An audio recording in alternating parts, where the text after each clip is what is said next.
누군가가 올린 한국은 2085년을 살아가고 있다 라는 제목의 게시글이 화제가 되고 있습니다.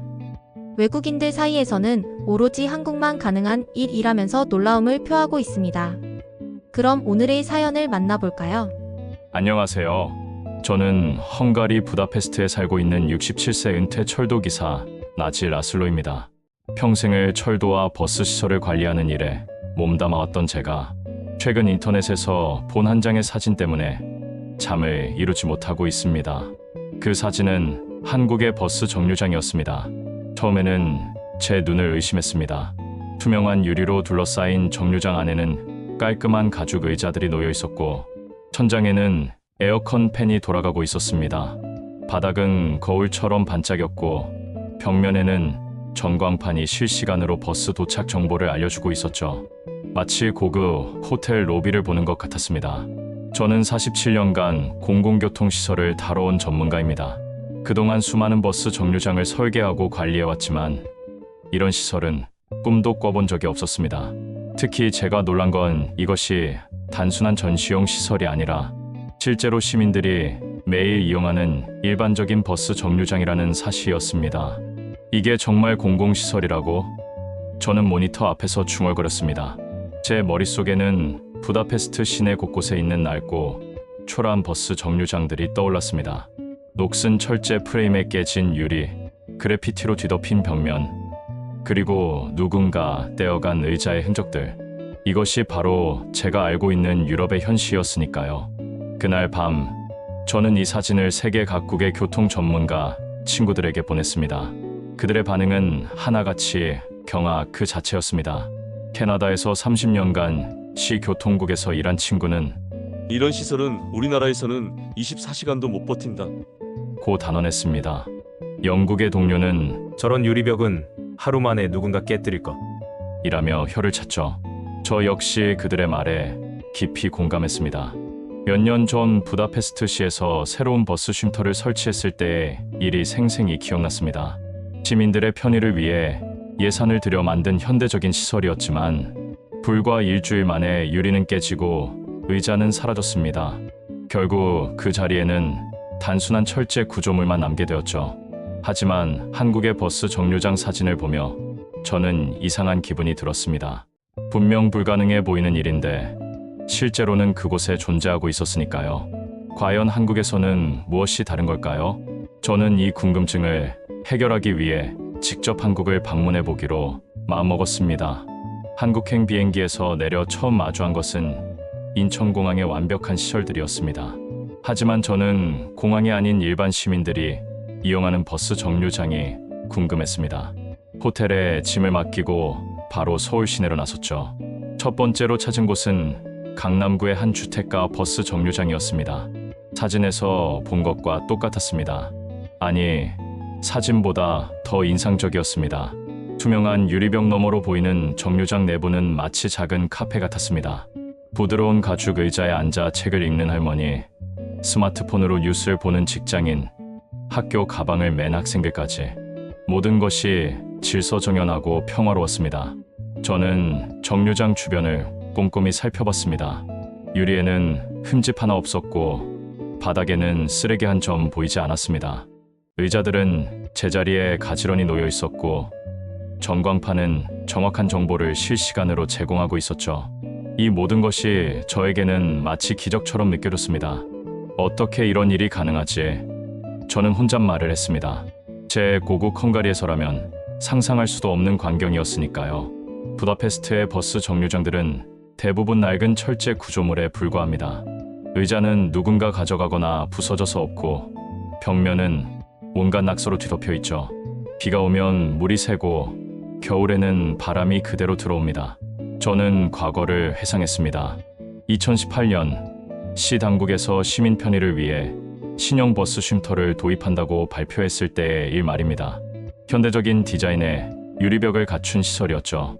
하지만 설치 후 단 며칠 만에 문제가 시작됐습니다. 첫 번째 피해는 유리창에 누군가 돌을 던진 것이었습니다.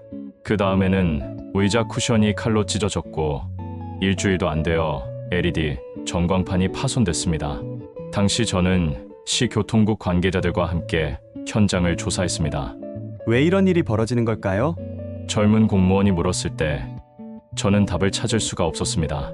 단순히 몇몇 사람들의 일탈 행위라고 치부하기에는 피해가 너무 광범위했고 지속적이었거든요. 결국 한 달도 안 되어 그 아름다운 버스 쉼터는 원래의 초라한 모습으로 돌아갔습니다. 유리는 모두 합판으로 교체됐고 의자들은 아예 철거됐습니다. 시민들은 다시 비바람을 맞으며 버스를 기다려야 했죠. 결국 우리에게는 이런 시설이 사치였구나. 그때 저는 그렇게 생각했습니다. 그런데 지금 제가 서 있는 한국의 버스 정류장은 어떤가요? 몇 년이 지났을 텐데도 새 것처럼 말끔했습니다. 심지어 이곳은 하루에도 수백 명이 이용하는 주요 정류장이라고 했는데 말이죠. 저는 마치 다른 행성에 온 것 같은 기분이었습니다. 같은 인간이 사는 세상인데 어떻게 이렇게 다를 수 있을까요? 그날 저녁 호텔로 돌아온 저는 세계 각국의 동료들에게 화상회의를 제안했습니다. 제가 본 한국의 버스 정류장에 대해 이야기하고 그들 나라의 상황과 비교해보고 싶었거든요. 캐나다 토론토에서 25년간 시교통국에서 근무한 마이클이 먼저 입을 열었습니다. 라슬로, 솔직히 믿기 어렵네. 우리는 작년에 다운타운에 새로운 유리 정류장 20개를 설치했는데 24시간 만에 절반이 파손됐어. 특히 금요일 밤에 술에 취한 사람들이 유리를 깨뜨리는 일이 빈번하게 일어나지. 영국 런던의 교통 컨설턴트 제임스도 씁쓸한 표정으로 고개를 끄덕였습니다. 우리도 마찬가지야. 런던의 버스 정류장은 대부분 그냥 기둥 하나에 표지판만 달려있어. 앉을 곳조차 없는 경우가 대부분이지. 의자를 설치하면 노숙자들이 점거하거나 아니면 누군가 훔쳐가거든. 독일 베를린의 도시계획 전문가 클라우스는 더욱 구체적인 사례를 들려줬습니다. 우리는 2019년에 친환경적이고 현대적인 버스 쉼터를 100개 도입했어. 태양광 패널도 달고 USB 충전 포트도 설치했지. 하지만 6개월 만에 대부분이 망가졌어. 태양광 패널은 도난당하고 USB 포트는 부서지고 벽면은 스프레이 그래피티로 뒤덮였지. 프랑스 파리의 동료 피에르는 한숨을 쉬며 말했습니다. 파리의 버스 정류장은 이제 흡연 구역이나 다름없어. 금연 표시를 아무리 붙여도 소용없고 심지어 마약 거래의 장소로 이용되기도 해. 시민들은 정류장 안에서 기다리는 걸 꺼려하지. 미국 시애틀의 교통 전문가 데이비드는 더욱 심각한 현실을 털어놨습니다. 우리는 아예 포기했어. 정류장에 의자나 쉼터를 설치하지 않는 게 원칙이야. 홈리스 캠프가 되거나 범죄의 온상이 되는 경우가 너무 많거든. 시민들은 그냥 길가에서 비바람을 맞으며 버스를 기다려야 해. 이들의 이야기를 들으며 저는 깊은 좌절감을 느꼈습니다. 이것이 바로 우리가 살고 있는 서구 선진국의 현실이었으니까요. 공공시설을 아무리 잘 만들어도 결국은 소수의 이기적인 사람들 때문에 모든 시민이 피해를 보게 되는 악순환이 반복되고 있었습니다. 그런데 한국은 정말 다른가 보네. 마이클이 부러움 섞인 목소리로 말했습니다. 도대체 그들은 어떻게 하는 거지? 저 역시 그 답을 찾고 싶었습니다.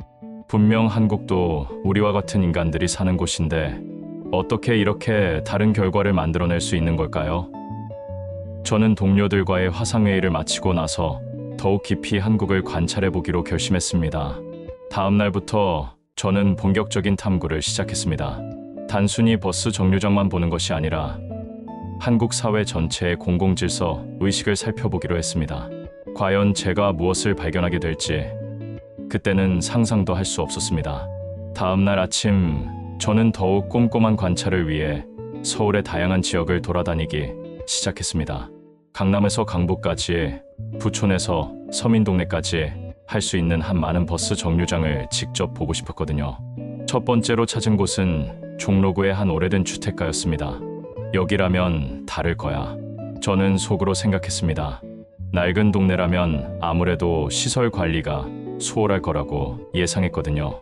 하지만 제 예상은 완전히 빗나갔습니다. 그곳의 버스 정류장 역시 완벽했습니다.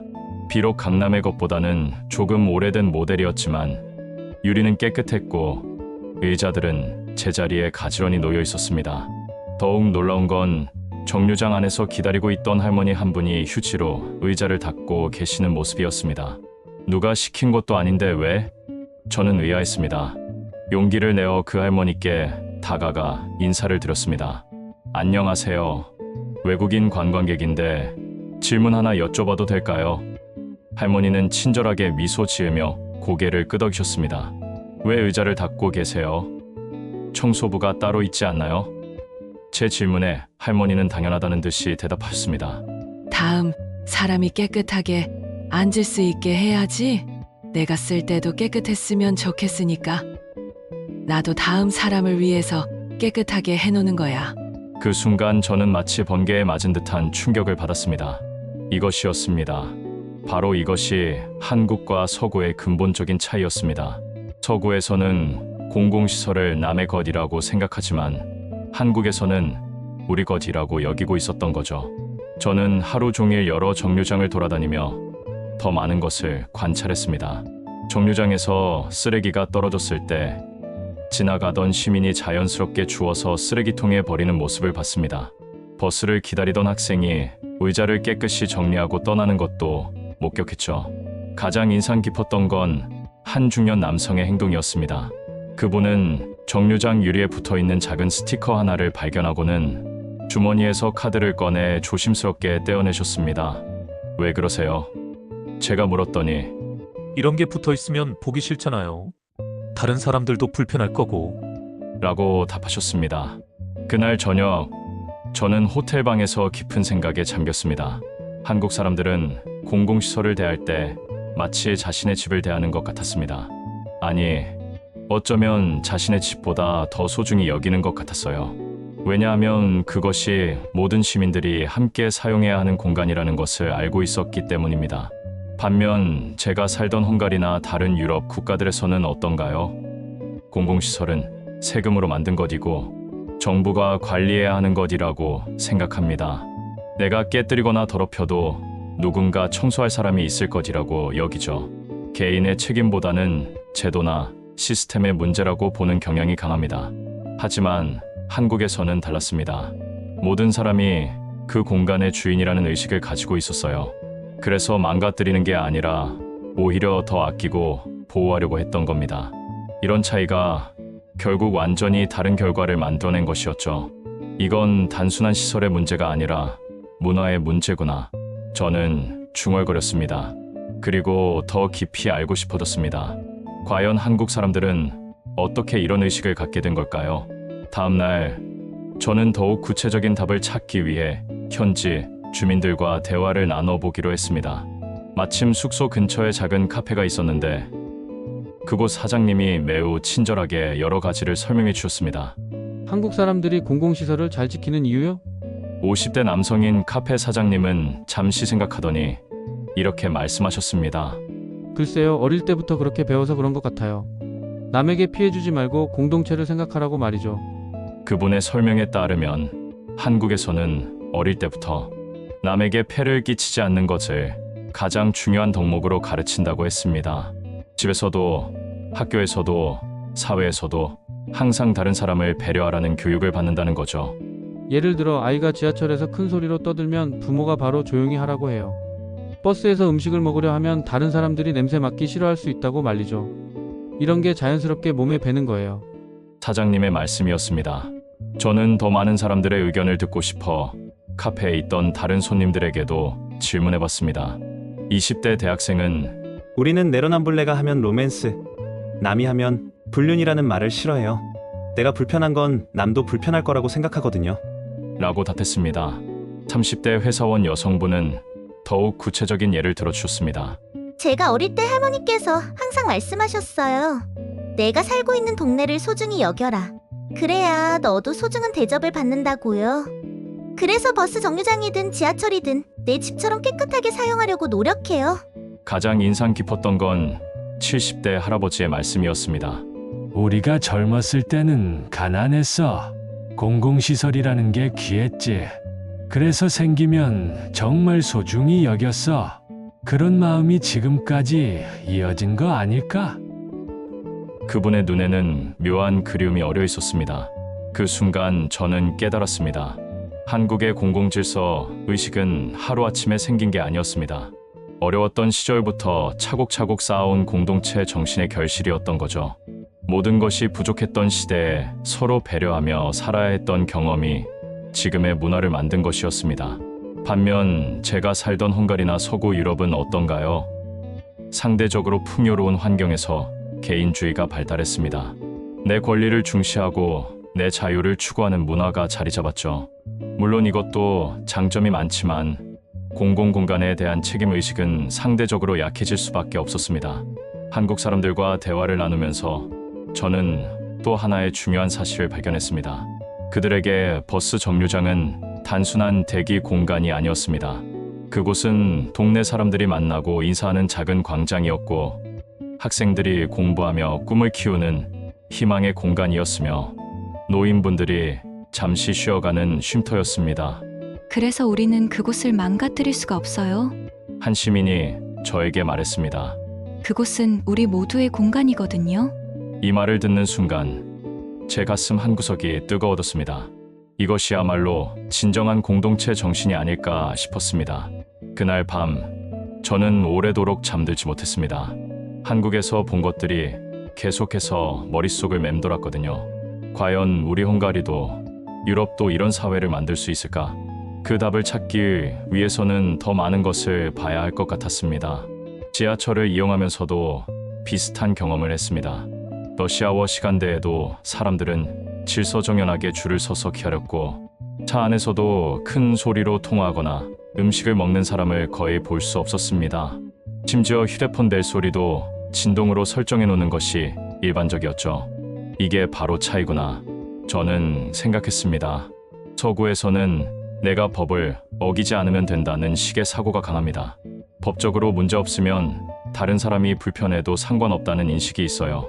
하지만 한국에서는 법적으로 문제 없어도 다른 사람이 불편하면 하지 않는다는 문화가 자리 잡고 있었습니다. 이런 차이는 교육 방식에서도 나타났습니다.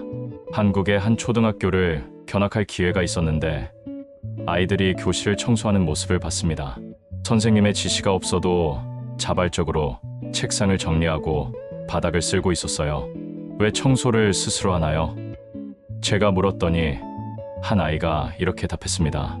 우리가 쓴 교실이니까 우리가 깨끗하게 해야죠. 반면 헝가리에서는 어떤가요?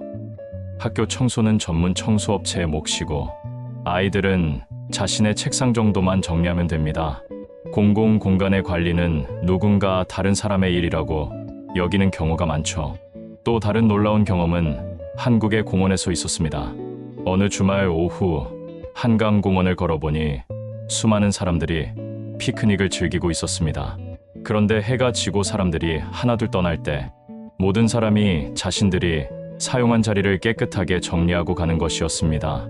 쓰레기는 물론이고 돗자리를 깔았던 자리에 풀까지 일으켜 세우는 모습을 봤어요. 마치 아무도 없었던 것처럼 깨끗하게 만들어 놓고 가는구나. 저는 감탄했습니다. 유럽의 공원들에서는 주말이 지나면 쓰레기가 여기저기 널려 있는 것이 일반적입니다. 시 당국에서 별도의 청소팀을 운영해야 할 정도죠. 가장 인상 깊었던 건 한국 사람들의 눈치라는 문화였습니다. 서구에서는 눈치를 부정적으로 보는 경우가 많지만 한국에서의 눈치는 상대방을 배려하는 마음에서 나오는 것 같았어요. 다른 사람이 불편해할 만한 행동은 미리 자제하고 공동체의 분위기를 해치지 않으려고 노력하는 것이었죠. 이런 모든 것들이 결국 한국의 버스 정류장을 그토록 완벽하게 유지시키는 원동력이었던 겁니다. 단순히 시설이 좋아서가 아니라 그것을 이용하는 사람들의 마음가짐이 다르기 때문이었어요. 한 사람 한 사람이 공동체의 일원이라는 책임감을 가지고 행동했기 때문에 가능한 일이었습니다. 한국에서의 마지막 주가 되었을 때 저는 이 나라에 대해 깊은 존경심을 갖게 되었습니다. 단순히 깨끗한 버스 정류장 때문만이 아니었어요. 이 모든 것을 가능하게 만든 한국 사람들의 정신력과 공동체 의식에 감동받았기 때문이었습니다. 한국은 미래에 사는 게 아니라 우리가 잃어버린 현재를 살고 있구나. 저는 혼잣말했습니다. 서구 사회가 개인주의를 추구하면서 잃어버린 공동체 정신을 한국은 여전히 간직하고 있었던 거예요. 그날 밤 호텔에서 저는 오랫동안 창밖을 바라봤습니다. 서울의 야경은 정말 아름다웠어요. 하지만 그보다 더 아름다운 건 그 불빛 하나하나가 서로를 배려하며 살아가는 사람들의 마음을 담고 있다는 사실이었습니다. 제가 평생 철도와 버스 시설을 관리하며 꿈꿔왔던 이상적인 사회가 바로 여기에 있었습니다. 시설이 아무리 좋아도 사람들이 소중히 여기지 않으면 의미가 없다는 것을 늘 느껴왔거든요. 하지만 한국에서는 시설과 사람의 마음이 완벽하게 조화를 이루고 있었어요. 이 나라 사람들은 정말 대단해. 저는 감탄했습니다. 어려운 역사를 이겨내고 이런 성숙한 사회를 만들어낸 한국인들이 진심으로 존경스러웠습니다. 그리고 동시에 부러웠어요. 제가 살던 헝가리도 유럽도 이런 사회가 될 수 있다면 얼마나 좋을까 하는 생각이 들었거든요. 마지막 날 처음 봤던 그 버스 정류장을 다시 찾아갔습니다. 여전히 깨끗하고 완벽했어요. 하지만 이제 저에게는 단순한 시설로 보이지 않았습니다. 그것은 한국 국민 모두의 자존심이자 성숙한 시민 의식의 상징이었어요. 그 정류장에서 버스를 기다리며 저는 마음속으로 다짐했습니다. 헝가리로 돌아가서 제가 본 것들을 많은 사람들에게 알리겠다고 말이에요. 그리고 우리도 조금씩이라도 한국처럼 서로 배려하는 사회를 만들어 가야 한다고 생각했습니다. 헝가리로 돌아온 저는 즉시 제가 경험한 것들을 정리하기 시작했습니다. 그리고 전 세계 교통 전문가들이 모인 온라인 커뮤니티에 한국의 버스 정류장과 시민의식에 대한 글을 올렸습니다. 반응은 폭발적이었습니다. 제 글은 수천 명이 읽었고 수백 개의 댓글이 달렸어요. 그 중에서도 특히 인상 깊었던 댓글들을 소개하고 싶습니다. 한국이 미래에 사는 게 아니라 의자를 훔치지 않는 사람들이 사는 나라일 뿐이다. 이 한 문장이 모든 것을 설명하고 있었어요. 기술이나 시설의 문제가 아니라 사람들의 마음가짐의 차이였던 거죠. 노숙자, 중독, 범죄는 불공정한 사회가 만든 문제다. 한국은 그걸 극복했다. 이 댓글을 보며 저는 한국 사회의 또 다른 측면을 생각해봤습니다. 단순히 개인의 도덕성만이 아니라 사회 전체가 함께 문제를 해결하려고 노력한 결과였을 거라고 말이에요. 한국 노숙자는 공공기물을 파괴하지 않는다. 문화 차이다. 저 역시 한국에서 직접 목격했던 바로 그 내용이었어요.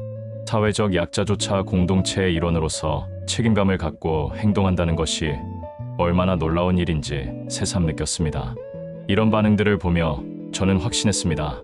한국의 시민의식과 공공질서는 단순히 한국만의 문제가 아니라 전 세계가 배워야 할 모범 사례라는 것을 말이에요. 한국, 정말 고마웠습니다. 오늘 이야기 재미있으셨나요?